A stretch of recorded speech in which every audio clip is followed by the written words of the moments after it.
शुरू हो रही है प्रायद्वीपीय भारत की नदियां। आज हम बात करेंगे नई नदी की जिसका नाम है प्रायद्वीपीय भारत की नदियां। प्रायद्वीपीय भारत की नदियों में सबसे पहले मैं बात करूं तो सबसे पहले बात करेंगे नर्मदा नदी की। या आप सारी नदियों का विश्लेषण जान लो। प्रायद्वीपीय भारत सबसे पहले हम बात करें तो महानदी। यह महानदी निकलती है छत्तीसगढ़ से। रायसीना की पहाड़ी छत्तीसगढ़ से निकलती है और ये महानदी किधर जाके गिर जाएगी। दूसरी नदी की मैं बात करूं तो उसका नाम है गोदावरी। कौन सी? गोदावरी। त्रयंबक की पहाड़ी से ये निकलती है गोदावरी। त्रयंबक यहां से निकलेगी और इस साइड चली जाएगी गोदावरी। गोदावरी की लंबाई लगभग महाराष्ट्र में पड़ता है। इसकी टोटल लंबाई है 1465 किलोमीटर। यह प्रायद्वीपीय भारत की सबसे लंबी नदी है गोदावरी। दूसरी नदी महाबलेश्वर से निकलती है। महाबलेश्वर वही महाराष्ट्र। यहां से दूसरी नदी निकलेगी, उसका नाम है कृष्णा। कौन सी नदी? कृष्णा। ये कृष्णा नदी वापस इधर गिर जाएगी, 1401 किलोमीटर रहेगी। दूसरी सबसे लंबी नदी। तीसरी नदी नर्मदा जो अरब सागर में गिरती है और ये नर्मदा 13-12 किलोमीटर। ये तीसरी सबसे लंबी नदी। चौथी लंबी नदी कावेरी जो निकलती है कुर्ग, और कुर्ग में भी कहां? कर्नाटक से निकलती है और ये बहती है लगभग 800 किलोमीटर। कितनी? 800। एक नंबर गोदावरी, एक नंबर कृष्णा 2 अक्षर, दूसरी लंबी नदी। नर्मदा तीसरी लंबी नदी। कौन सी? तीसरी लंबी नदी। कावेरी कहां गई? महानदी चौथी सबसे लंबी नदी। अक्षर भी कितने हैं? 4। कितने अक्षर? 4। अब सबसे पहले हम बात करेंगे एक नदी जिसका नाम है नर्मदा। कौन सी नदी की बात कर लेंगे? नर्मदा। बहुत सिंपल है। ये नर्मदा नदी, ये नर्मदा नदी निकलेगी अमरकंटक की पहाड़ी, और ये अमरकंटक की पहाड़ी कहां है? मध्य प्रदेश। कहां पर है? लगभग 1127 मीटर ऊंची है मध्य प्रदेश। यहां से ये नदी निकली, आगे जाएगी जबलपुर, रायगढ़, ये बनाएगी धुआंधार जलप्रपात। ये बना रही है कौन सा जलप्रपात? धुआंधार जलप्रपात। जब ये नदी ऊपर से गिरती है तो ऐसा लग रहा है धुआं ही धुआं होता है। जब इस सीन को आप देखोगे तो पता चलेगा धुआंधार का मतलब क्या है। वहां आपको कुछ दिखाई नहीं देगा, ऐसा लगेगा हम तो बस कोहरे के अंदर बैठे हुए हैं। और बहुत शानदार जगह भेड़ाघाट जबलपुर, और वहां से थोड़ा सा ही आगे पड़ेगा। यहां पर एक जगह है पुनासा मध्य प्रदेश में, और इस पर बना हुआ है इंदिरा सागर बांध। इंदिरा सागर डैम बांध इस पर बना हुआ है नर्मदा नदी पर। इसे इंदिरा सागर बांध कहते हैं। आगे ये नदी चलेगी, ये नदी महाराष्ट्र तक जाएगी।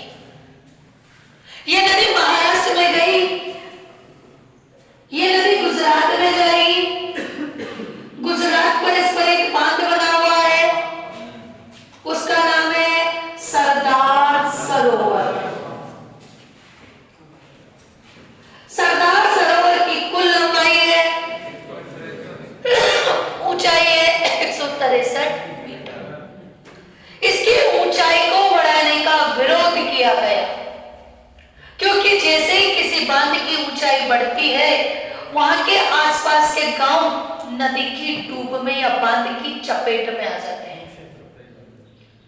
आप इंसानों का तो पुनर्वास कर सकते हो, जानवरों का भी कर सकते हो, पर क्या पेड़ और उस पेड़ पर रहने वाली असंख्य प्रजाति, उसका क्या पुनर्वास होता है? नहीं। वो जल में क्या हो जाते हैं? भग्न। और वो सारा जो आपका इकोलॉजी सिस्टम है, एनवायरमेंट जो सिस्टम है, वो सारा तबाह हो जाता है। इसीलिए इस बांध का विरोध किया था बाबा आमटे, अरुंधति रॉय और आमिर खान ने। याद करो, जंतर मंतर पर बैठकर इन्होंने सुंदरलाल बहुगुणा, याद है नाम, उत्तराखंड में। तो ऐसे इस बांध का विरोध इन्होंने किया था ऊंचाई बढ़ाने के कारण। पहले लगभग 100 मीटर करीब थी, अब 163 मीटर इसकी ऊंचाई। ठीक, सरदार सरोवर ये नर्मदा नदी पे बना हुआ है। मुझे आवाज क्यों आ रही है? ये यहां से नदी आगे बढ़ेगी, गुजरात में जाएगी और गुजरात में जाकर यहां पर ये अरब सागर में गिर जाएगी। अरब सागर बोलो, खंबात की खाड़ी बोलो, गल्फ ऑफ खंबात बोलो, अरब सागर बोलो, कितनी है? 13-12 किलोमीटर। ये नदी अभी पूरी नहीं हुई। यहां से एक नहर निकलती है, उसे कहते हैं नर्मदा नहर। ये नर्मदा नहर कहां जाएगी? ये नर्मदा नहर आगे राजस्थान में जाएगी। राजस्थान में कहां से प्रवेश करेगी? जालोर से। और जालोर का भी कौन सा गांव? सीलू गांव। और सीलू गांव से ये अंदर जाएगी। लगभग 64 किलोमीटर ये जालोर में बहेगी और 9 किलोमीटर ये लगभग ये बाड़मेर में बहेगी। और टोटल कितना हुआ? 64 और 9 कितना हुआ?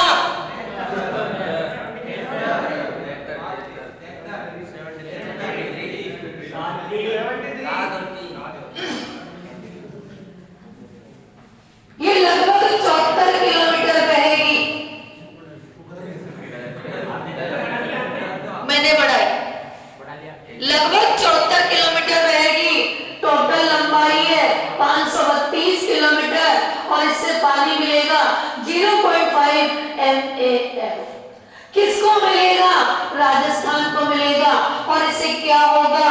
इससे ये होगा बूंद बूंद सिंचाई परियोजना। और ये बूंद बूंद सिंचाई परियोजना किस देश की सहायता से? इजराइल की सहायता से अपनाई गई है। नर्मदा 4 राज्यों की संयुक्त परियोजना है।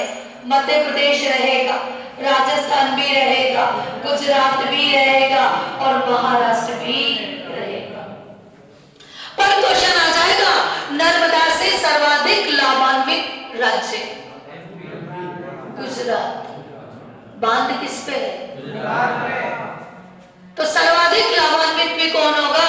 गुजरात। फिर क्वेश्चन बनता है, नर्मदा नहर से राजस्थान का वो जिला बताइए कि सर्वाधिक लाभान्वित हुआ है। जालोर। सीलू से प्रवेश करती है ओनली। सर्वाधिक लाभान्वित कौन सा है? जालोर। और ये कौन सी नदी हो गई? नर्मदा नदी। कौन सी? नर्मदा। कंप्लीट। एक बार रिपीट करूं, कहां से निकली? अमरकंटक की पहाड़ी। अमरकंटक की पहाड़ी कहां है? मध्य प्रदेश। निकली 3 नदियां निकली, नर्मदा, ताप्ती और एक सोन नदी।